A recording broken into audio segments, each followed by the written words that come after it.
Mae gen ni 4 prosiect wedi ariannu gan y Gronfa Ffyniant efo Gogledd Cymru Actif. Gen ni prosiect efo'r clwb pêl-droed iau, Llangefni.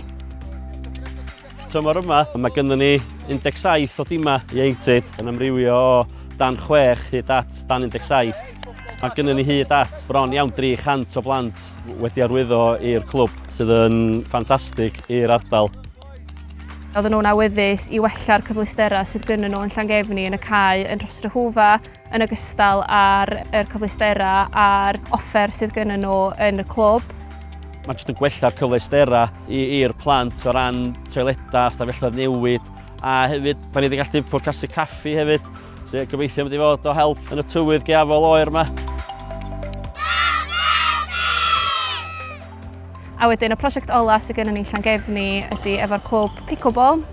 Maen nhw'n defnyddio'r ganolfan hamdden yn Llangefni yn aml, ond maen nhw'n awyddus i cael safle gwahanol sydd yn cynnig amser bach mwy hyblyg iddyn nhw cael mynd unrhyw adeg o'r diwrnod. Felly maen nhw wedi adnabod hen gwrt tennis yn y dref mwyn annog mwy o bobl lleol i chwarae pickleball.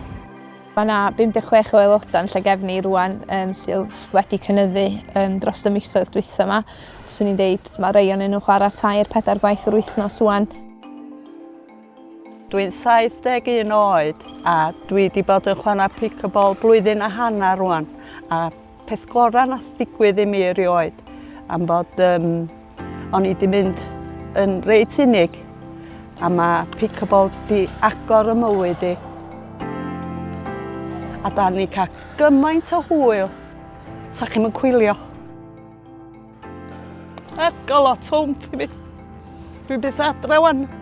A mae gen i'r ar fawr, a dwi wrth modd nid yr ar. A mae pickleball di curo hwnnw wan. A fo crwsio, a hwnnw di mynd hefyd. Mae'n ffantastig. Oedd o'n bwysig i fi bod y gymuned a'r pobl oedd mynd i fod yn defnyddio y cyfleusterau neu bod yn rhan o'r prosiectau, mae nhw oedd yn gosod y terma, mae nhw oedd yn deud be oedd yn bwysig iddyn nhw fel gymuned.